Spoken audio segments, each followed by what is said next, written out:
James Francis Boylen is an American professional basketball coach. He was most recently the head coach for the Chicago Bulls of the National Basketball Association from 2018 to 2020. Previously, Boylen served as head coach for the University of Utah, coaching the program from 2007 to 2011 before being fired on March 12, 2011.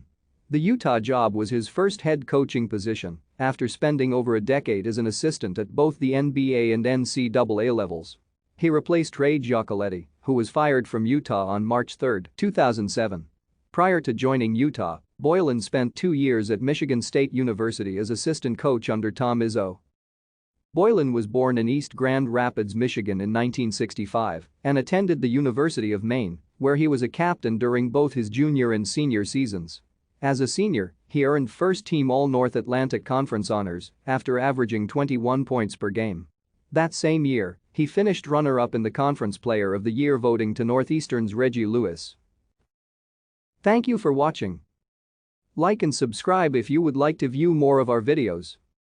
Have a nice day.